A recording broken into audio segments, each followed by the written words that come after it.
स्वागत है stock news में। आज हम बात करेंगे इंडेक्स के बारे में और जानने की कोशिश करेंगे कि जो आने वाला वीक है, आने वाला जो मार्केट ट्रेडिंग सेशन है वो कैसा रह सकता है, यानी कि पूरा सप्ताह जो है कैसा रह सकता है।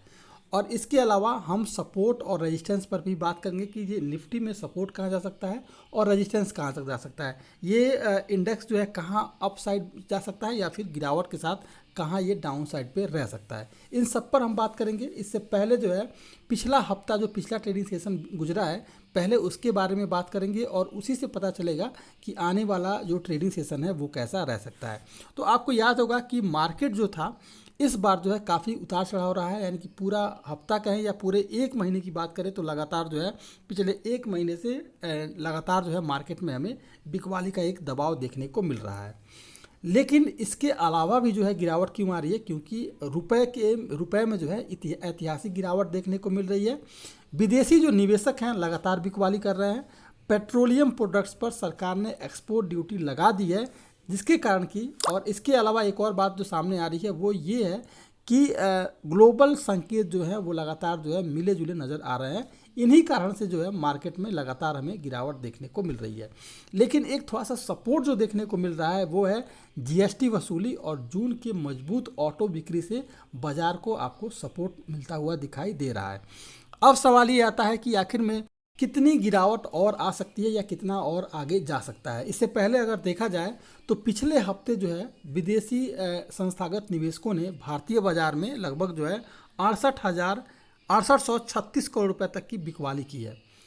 अपने पोर्टफोलियो में जितना इनके पास था 6836 करोड़ रुपए का शेयर इन्होंने बेच दिया है। जबकि इस दौरान जो है जो भारतीय बड़े इन्वेस्टर हैं इन्होंने लगभग 5926 करोड़ रुपए की खरीदारी की है। तो ये एक थोड़ा सा बेनिफिट मिला है कि जो लगातार एक गिरावट आ रहा था उसमें एक ब्रेक लगा और हल्की फुल्की आपको तेज़ी दिखाई दे रही है। अब इसके अलावा अगर देखा जाए तो इस हफ्ते भी डॉलर के मुकाबले रुपए की गिरावट जारी रही है। पहली बार डॉलर के मुकाबले जो है रुपया जो है 79 रुपीज़ के करीब पहुंच गया है और इसे जो है 79.11 का नया रिकॉर्ड लो छुआ है।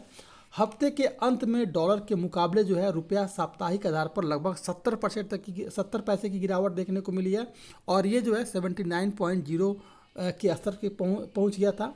और जून में डॉलर को अगर देखा जाए तो जून में ये लगभग 78 रुपये 34 पैसे के करीब जो है बंद हुआ था।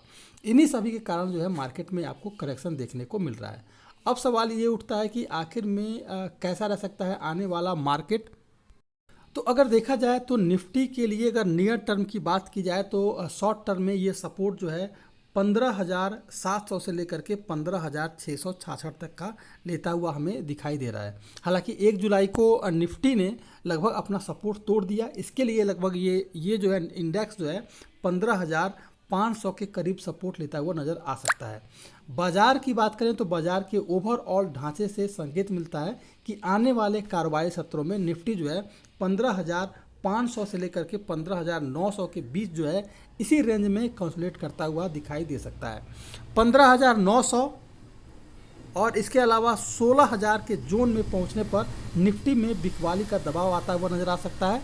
अगर निफ्टी की बात की जाए तो निफ्टी जो है वहीं अगर 15,600 से लेकर के 15,500 की तरफ जो है फिसलता हुआ दिखाई दे सकता है और यहाँ से फिर जो है आपको ख़रीदारी का मौका होगा। क्योंकि अगर इसके इंडेक्स में अगर तेज़ी आती है और अगर ये 900 के 15,900 के करीब जाता है तो फिर आपको यहाँ से जो है बिकवाली का प्रेशर पड़ेगा और एक गिरावट आपको देखने को मिल सकती है।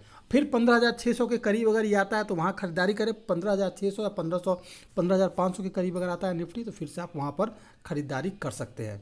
तो ये था मार्केट कैसा रह सकता है आने वाले समय में। अगर आप मेरे चैनल पे पहली बार अगर जुड़ रहे हैं तो सब्सक्राइब करें ताकि आपको ऐसे ही जो है लेटेस्ट इन्फॉर्मेशन आपको मिलता रहे।